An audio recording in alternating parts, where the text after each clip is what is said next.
Welcome back, everyone. It feels like we've been waiting an absolute eternity, nearly a full calendar year to be exact, but the doors to the Korean Independent School of Seoul have finally reopened.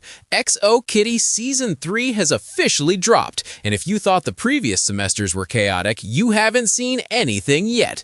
This time around, our favorite teenage matchmaker is navigating the incredibly stressful waters of her senior year. We are talking about major university decisions, devastating financial ruin for some of the elite characters, and a romantic roller coaster that left all of us screaming at our television screens. The season wrapped up with a massive winter break journey back to the United States, and it delivered a post-credit twist that completely flips the script for the future of the show.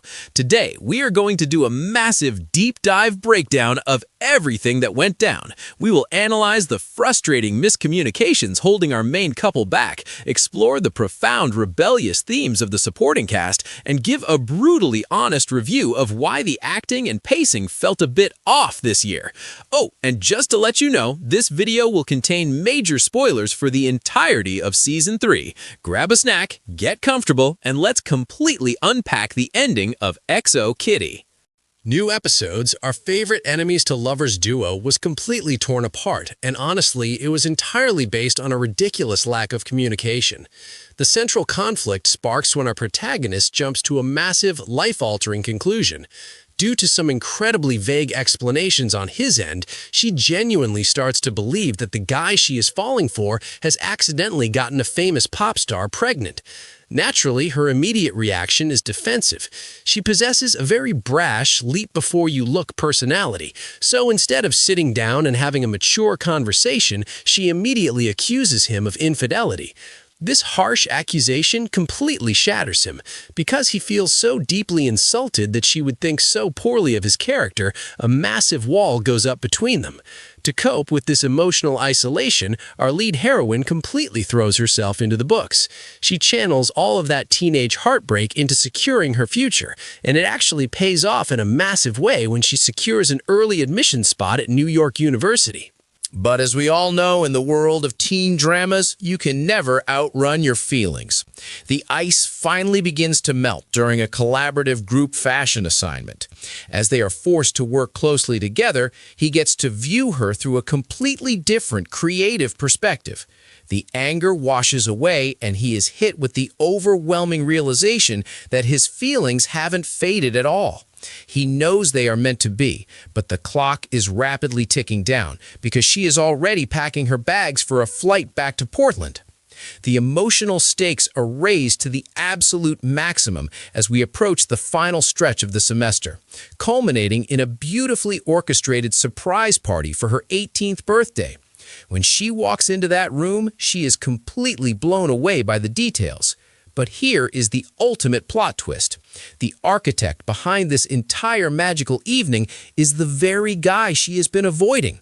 He went above and beyond. He specifically tracked down her absolute favorite floral arrangements and designed a highly sentimental gifting theme where everyone presented objects tied to their favorite memories of her. But the biggest revelation? He actually canceled his own highly anticipated winter vacation to Los Angeles to visit his mother, just so he could be present for this milestone. He had completely let go of his resentment over the cheating allegations. However, in a classic display of tragic timing, he decides to stay silent. Because he knows she has chosen NYU over staying in South Korea, he convinces himself that their chapter has officially closed, but artists express what words cannot. He had been secretly composing a musical track dedicated entirely to her.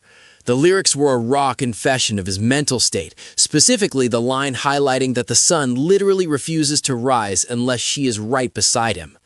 This leads to the most heart-pounding sequence of the entire season. She leaves the campus early to catch her flight. He realizes he cannot let her go and chases her down into the city's transit system. In a moment of pure cinematic agony, the subway doors slide shut right between them, separating them by mere inches of glass. It feels like the ultimate defeat. But the writers throw us a glorious lifeline. When he steps off at the very next stop, she is standing right there on the platform waiting for him. All the walls crumble. They finally lay all their cards on the table, confessing that their respective worlds are completely empty without each other. Now, we absolutely have to talk about that jaw-dropping post-credit sequence. Our heroine is settling into her seat for the long flight back to the US, and who casually appears in the business class section right beside her? You guessed it, he bought a ticket to Portland. This is a monumental narrative shift. It basically guarantees that a massive portion of the upcoming fourth season is going to take place on American soil. Just imagine the pure comedic chaos of this wealthy, high-fashion Seoul socialite stepping into the Covey household and coming face-to-face with a very protective American father and sister. It is going to be absolute television gold. But if we look beyond the main romance, the underlying thematic message of this entire season was incredibly strong. The writers focused heavily on a central idea, rebelling against the suffocating expectations of authority figures and fiercely following your own heart. Almost every single supporting character went through this exact arc. Look at the teachers. They actively chose to stay together and embrace their unexpected pregnancy, completely defying the strict institutional rules against staff relationships. Look at the former golden boy who was on a strict path to becoming an engineer. He makes the terrifying, life-altering choice to throw that safety net away and chase his true passion for music. And the pop star he's romantically involved with, she makes the incredibly brave decision to step out of the blinding spotlight and quit the entertainment industry entirely because the fame was destroying her mental health.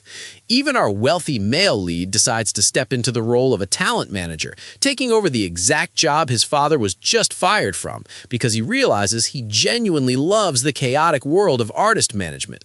But the most fascinating journey belongs to the former it girl of the school. In a devastating twist of fate, her elite family loses absolutely everything. Their entire massive fortune is wiped out due to the legal fallout and lawsuits stemming from a previous accident. Watching her navigate a world where she can no longer rely on endless bank accounts to solve her problems was deeply compelling. As for the rest of the campus drama, things end on a surprisingly mature note. The messy love triangle finally dissolves as the instigator realizes he is the third wheel and gracefully backs away, allowing the original couple to reunite. Meanwhile, we see a breakup between two other girls driven by jealousy and suspicion, perfectly setting the stage for a highly anticipated romantic reunion between the newly humbled it girl and her former flame next year. All right, it is time to take off the fan goggles and look at these episodes critically. If I'm being 100% honest with you guys, this batch of episodes was just okay. I have been analyzing this universe since the very beginning, and this particular outing felt significantly smaller in scale than everything that came before it. The editing and the flow of time were incredibly jarring. Because they only had 8 episodes running at roughly 30 minutes each, the writers had to sprint through the plot. We would literally watch multiple days pass by within a single episode, making the entire viewing experience feel chaotic and rushed. Furthermore, the deep emotional anchor that made the early episodes so special was completely missing. The first year was heavily driven by a daughter's beautiful quest to connect with her late mother's history. The second year had the high stakes of a prestigious music competition. This time, the narrative just lacked that profound emotional weight. I also have to address the performances. While the lead actress remains as charismatic as ever, the performance of our main male love interest took a shocking nosedive. His delivery felt incredibly robotic and stiff. Instead of the layered, emotional charm we are used to seeing, it felt as though the actor was simply reading words off a piece of paper behind the camera. It was a massive disappointment. On the complete opposite end of the spectrum, the actress playing the suddenly broke it girl delivered an absolute masterclass. Her performance was severely underrated, and you could truly feel the desperation and growth of someone trying to build a new identity from the ashes of her family's wealth. Ultimately, this series has officially entered the chill watch category. It is the kind of light, low-stakes television you put on in the background while scrolling through your phone. It isn't going to change your life, and you might not remember it a week from now, but it delivers enough soapy drama to keep you mildly entertained. Given that our protagonist is heading off to New York University very soon, I strongly believe that the upcoming 4th season needs to be the definitive end of the story. The high school chapter is closing, the characters are growing up, and it is time to give this universe a proper, satisfying conclusion before it overstays its welcome. But I turn the question over to you. What did you think of this highly anticipated return? Were you disappointed by the stiff acting, or were you too busy screaming over that Subway reunion? And how do you think the American family is going to react to their surprise guest next season? Get down in the comments and let's debate. If you enjoyed this massive deep dive, do me a huge favor. Hit that like button, subscribe to the channel, and turn on the notification bell so you never miss another breakdown. Check out the playlist on screen for more reviews, and I will see you guys in the next video.